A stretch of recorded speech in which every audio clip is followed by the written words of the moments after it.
Bonjour à tous et bienvenue dans cette nouvelle vidéo, j'espère que vous allez tous très bien.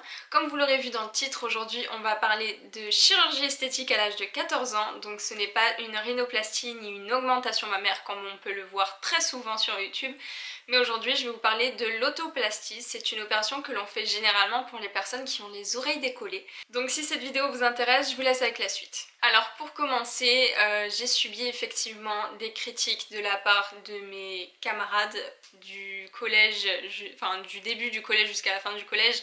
C'était en troisième. Donc on va commencer par les critiques que l'on reçoit généralement quand on est au collège. Donc j'étais en troisième, j'étais dans une classe de très grands perturbés et certains m'ont fait des remarques sur mes oreilles. Donc ça a été Dumbo, Dumbette. Attention au moindre coup de vent tu peux t'envoler et t'as pas besoin de te déplacer toi, hein, t'as un hélicoptère sur la tête. J'ai commencé à faire des recherches sur internet à cette époque là sur les opérations, donc j'ai été sur des forums, sur des sites, j'ai été sur YouTube pour regarder des vidéos relativement trash à l'époque et ça ne m'a pas empêché d'aller jusqu'au bout de ma détermination et de me faire opérer.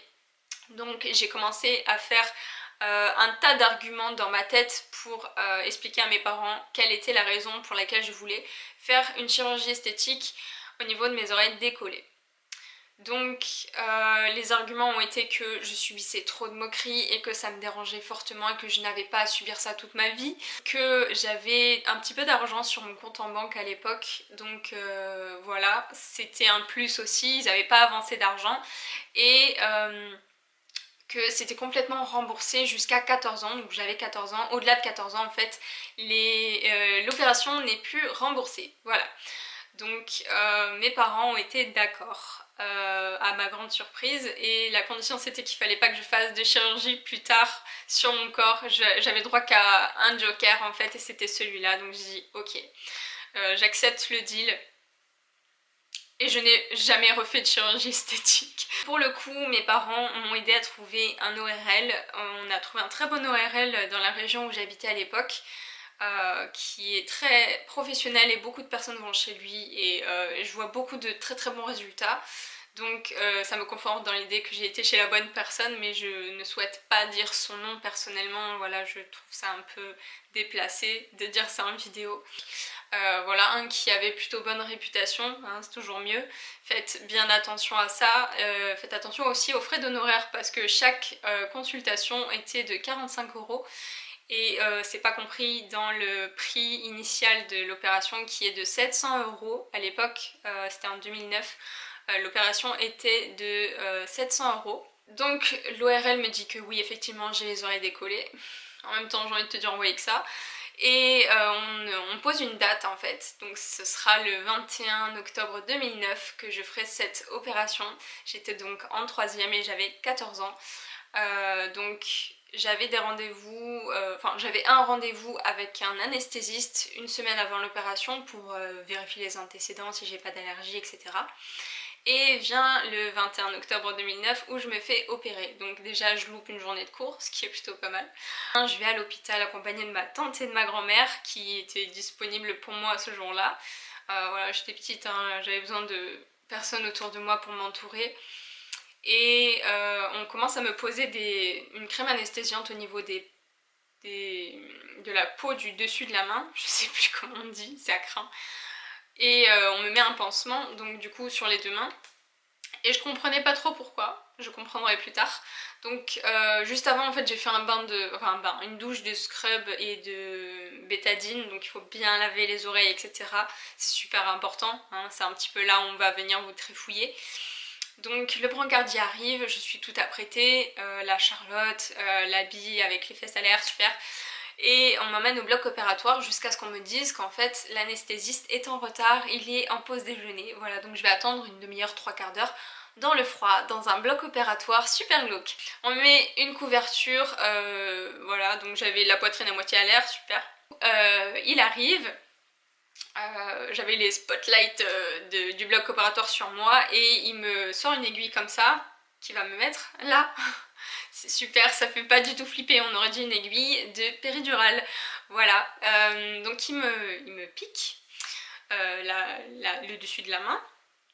Et je commence à avoir des fourmis dans tout le corps, c'était tellement désagréable, j'ai cru que je faisais un malaise tellement c'était bizarre. Il commence à me mettre effectivement le masque et compte jusqu'à 3, t'es dans le coma. Voilà, ça y est, c'est fini, on va me trifouiller les oreilles, donc entre temps ils vont me basculer en arrière, je crois.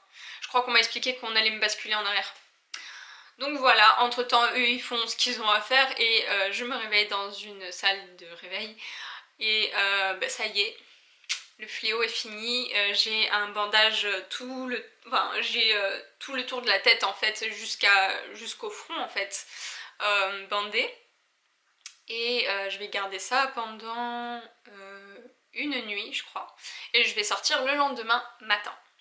Le lendemain matin il faut que je sorte apparemment de ce que je me rappelle, je crois que c'est ça, je vais sortir de l'hôpital, mon frère va venir me chercher et il doit m'emmener encore une fois chez l'ORL pour qu'il vérifie que les pansements soient bien et il va me refaire un pansement. Donc j'étais dehors pendant 1 heure, j'étais dehors en train d'attendre qu'il arrive et les passants m'ont regardé avec ma tête pleine de bandages et ils étaient là à me regarder vraiment de travers, c'était très gênant et on aurait dit que j'étais très malade en fait alors que pas du tout.